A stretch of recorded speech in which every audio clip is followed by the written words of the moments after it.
Hi friend, নিনির lifestyle cooking চ্যানেলে আপনাদের সকলকে স্বাগত জানাই। আজকে আমি আপনাদের জন্য একটা দুর্দান্ত স্বাদের রেসিপি নিয়ে চলে এসেছি। গাজরের হালুয়া একদম হাতের কাছে থাকা উপকরণ দিয়ে বানাবো।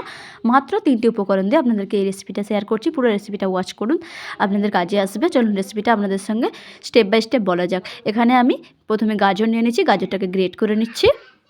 আমি এটা গ্রেটারে গ্রেট করে নিচ্ছি। আপনারা যদি প্রেসার কুকারে গাজরের হালুয়া দেখতে চান তাহলে আমাকে কমেন্ট করে জানাবেন, আমি আপনাদেরকে সেই রেসিপিটাও শেয়ার করে দেব। এখানে গাজরটা গ্রেট হয়ে গিয়েছে। এবার আমি কড়াইতে 60 গ্রাম ঘি দিয়ে দেবো। ঘিটা ভালো করে গরম হয়ে যাবার পর আমি গাজরটাকে দিয়ে খুব ভালো করে ভেজে নেব। ভাজতে ভাজতে গাজরটাকে সেদ্ধ করে নেব। গাজরটা প্রায় 15 মিনিট ভেজে নেব।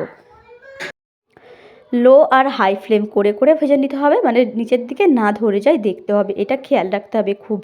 এরকম করেই আমি করে নেব। অনেকে কী করে গাজরটাকে প্রথমে দুধ দিয়ে সেদ্ধ করে নেয়, সেই রকম করে গাজরের হালুয়া করলেও ভালো হয়, কিন্তু আমি এই রেসিপিটা করলাম কারণ খুব কম উপকরণ দিয়ে আমি বানাচ্ছি। খুবই কম উপকরণ দিয়ে আর খুব টেস্ট একটা রেসিপি।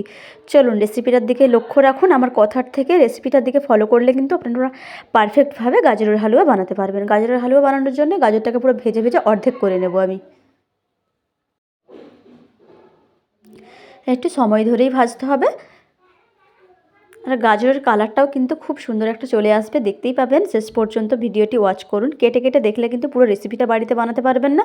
সেক্ষেত্রে বলবেন যে এই রেসিপিটা দেখে আপনার হয় না, ঠিকঠাক গাজরের হালুয়া মানে বানাতে পারেননি।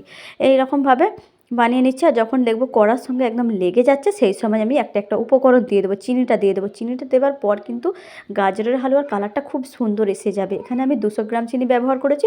এবার যে যেমন চিনি পছন্দ করেন সেরকম দিয়ে দেবেন। মিষ্টি পছন্দ অনুযায়ী তো দেবে। আমি বেশি মিষ্টি পছন্দ করি না, তাই আমি 200 গ্রাম মানে সুগার এখানে অ্যাড করলাম 1 কিলো গাজরের সঙ্গে। এবার একটা একটা উপকরণ দিয়ে দিচ্ছি। বাদাম কিশমিশ কুচি দিয়ে দিচ্ছি। এখানে আপনারা আরও বাদাম ব্যবহার করতে পারেন। এখানে আমি দিয়ে দিচ্ছি গুঁড়ো দুধ হচ্ছে 50 গ্রাম। আপনারা এখানে বাজার থেকে যে খোয়া ক্ষীর পাওয়া যায় সেটাও ব্যবহার করতে পারেন। আমি হাতের কাছে থাকা উপকরণ দিয়ে আপনাদেরকে শেয়ার করে দেখালাম যে কতটা সুন্দর একটা রেসিপি বানানো যায়। দেখুন কালারটা কিন্তু অলরেডি চেঞ্জ হয়ে যাচ্ছে, খুব সুন্দর একটা মিষ্টি কালার চলে আসতেছে।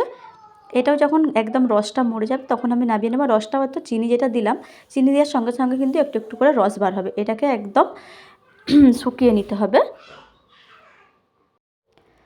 কালারটা যখন খুব সুন্দর এসে যাচ্ছে আর শুকিয়ে যাচ্ছে তখন আমি গ্যাসের ফ্লেমটা অফ করে দেব। দিয়ে আমি 1 চামচ ঘি দিয়ে ওপর দিয়ে গাজরের হালুয়াটাকে পরিবেশন করে নেব।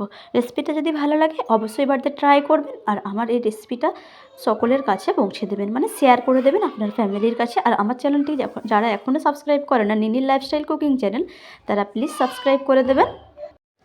রেসিপিটা হয়ে গিয়েছে, আমি নামিয়ে নিচ্ছি। একদম গরম গরম পরিবেশন করে দিচ্ছি। পুরো ভিডিওটা দেখার জন্য আপনাদেরকে অনেক ধন্যবাদ। এইভাবেই পাশে থাকবেন। আবারও আপনাদের সঙ্গে দেখা হচ্ছে নেক্সট কোনো ভিডিও নিয়ে, মানে নেক্সট কোনো রেসিপি নিয়ে। চলুন এখানেই বিদায় জানাই।